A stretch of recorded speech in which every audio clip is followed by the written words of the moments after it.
It is the summer of 1944, and an American tanker named Sergeant Roy Donahue is watching his Sherman burn. The German 88mm round came from nowhere.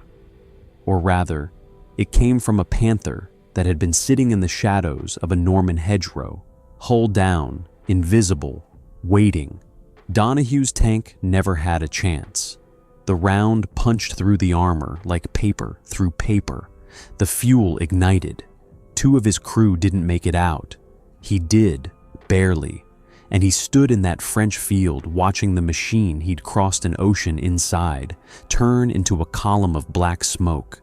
He would be back in a new Sherman within 72 hours. That detail, 72 hours, is the entire story of the M4 Sherman.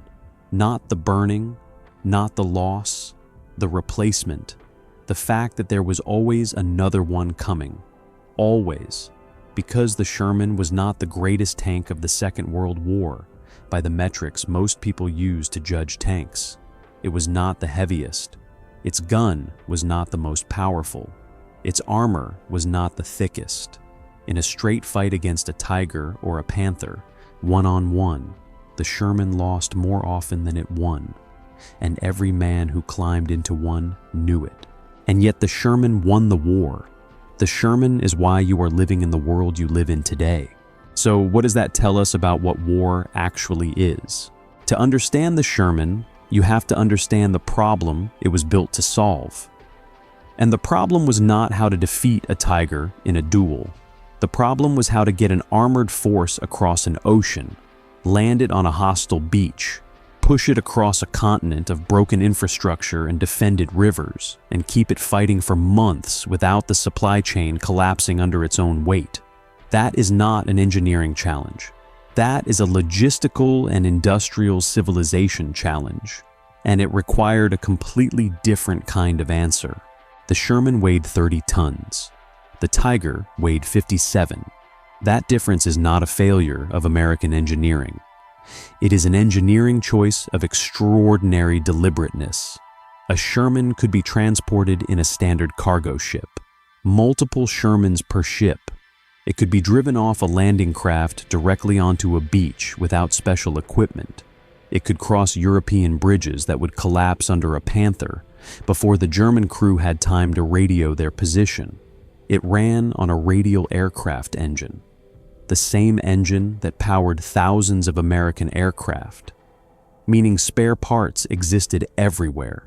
Mechanics understood it everywhere, and a damaged engine could be replaced in the field in hours rather than days.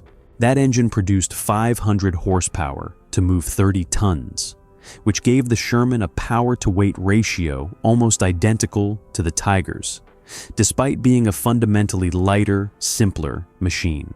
Its top speed of 30 miles per hour sounds modest until you compare it to the Tiger's 23 miles per hour. And remember that the Tiger's transmission, pushed hard, had a notorious habit of destroying itself. But here is the number that matters most. The Tiger required approximately 300,000 man-hours to produce. The Sherman required roughly 10,000. Germany built 1,347 Tiger, 1 tanks across the entire war. The United States built 49,234 Shermans, 49,000. Every Tiger that was destroyed broke down, ran out of fuel, or was abandoned with a mechanical failure was irreplaceable. Every Sherman that burned produced a receipt for another Sherman arriving at the depot within days. German tankers understood this. There is a documented account of a German panzer officer after a battle in Normandy, standing amid the wreckage of 6 Shermans his Tiger had destroyed in a single engagement. A subordinate congratulated him. He reportedly said nothing. He just watched the tree line, waiting for the next wave.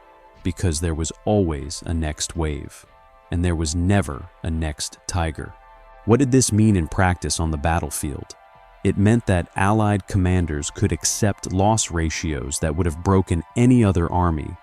In specific engagements, Shermans were sent against Tigers and Panthers at odds of 3 and 4 to 1, knowing knowing that the majority of the attacking force would not survive the assault, but the target would be destroyed, the line would advance, and the losses would be replaced. German losses could not be replaced. German logistics were breaking under Allied air attack, and the sheer weight of material the Anglo-American industrial machine was producing around the clock, every day, in factories on the other side of an ocean that the Luftwaffe could never reach. But we cannot tell this story without telling the other story, the one about the men inside the burning tanks. The Sherman earned a name from the men who hated and feared it, the Ronson, after the cigarette lighter, guaranteed to light first time. The early variants ran a gasoline engine that, when penetrated by anti-tank rounds, ignited with horrifying speed. The turret ring was low. The ammunition was stored in positions that, when hit, produced catastrophic secondary explosions. German crews called it the Tommy Cooker. The men who died inside them had no nickname for it at all. The human cost of the Sherman's design philosophy was real, was documented, and was known at the time. American generals accepted it as a calculated trade. More men would die in individual engagements because the platform was more vulnerable than the enemy's best tanks. But fewer men would die overall because the war would be shorter, supply lines would hold, and the industrial weight of democratic production would eventually crush an enemy who could build masterpieces but not enough of them. Whether that calculus was morally defensible is a question historians have argued for 80 years and will argue for 80 more. What is not arguable is that it worked. By the time the Sherman had been upgraded with the British Firefly variant, carrying a 17-pounder gun capable of defeating Panther and Tiger armor at combat ranges, the machine had evolved even within its own war. The Sherman was never static. It was a platform, not a product. Ford, Chrysler, General Motors, Fisher Body, and Pacific Car and Foundry all produced variants. Each plant contributed improvements. Each theater produced field modifications. The Sherman absorbed upgrades the way the Sherman absorbed punishment. It took them in, kept running, and came back tomorrow. In the Pacific, Shermans fought Japanese tanks that were almost irrelevant by European standards. Thin-skinned, undergunned, obsolete. The Sherman was not just a counter to enemy armor in that theater. It was a psychological weapon. The sight of a Sherman advancing on Japanese defensive positions that light infantry tactics could not breach, impervious to small arms fire, its machine guns clearing tree lines and fortifications. This was not a tank fighting a tank. This was industrial civilization announcing its presence on a jungle island and refusing to leave until the job was done. In North Africa, in Italy, in France, in Germany, in the Philippines, in Korea, the Sherman fought on every front where American armor was committed, and in many where Allied armor was committed, because Britain, France, Poland, Australia, and the Soviet Union all used it. The USSR received over 4,000 Shermans through Lend-Lease.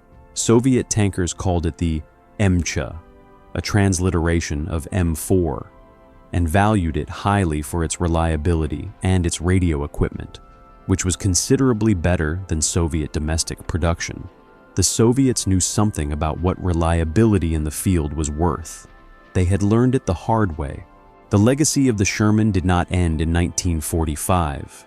Israeli Defense Forces used upgraded Shermans, with more powerful guns and diesel engines, through the 1948 War of Independence, the 1956 Sinai Campaign, and the 1967 Six-Day War. The last Sherman combat action in the Middle East came in 1973, nearly 30 years after the tank first rolled off an American assembly line.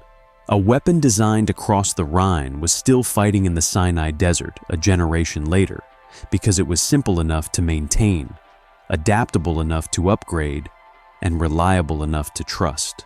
Which brings us back to that French field, to Roy Donahue standing in the smoke. The Sherman that burned was not the point. The 72 hours was the point. The fact that the American industrial machine had already anticipated the loss, had already produced the replacement, had already loaded it onto a ship and shipped it across an ocean before Donahue's crew even found their new assignment.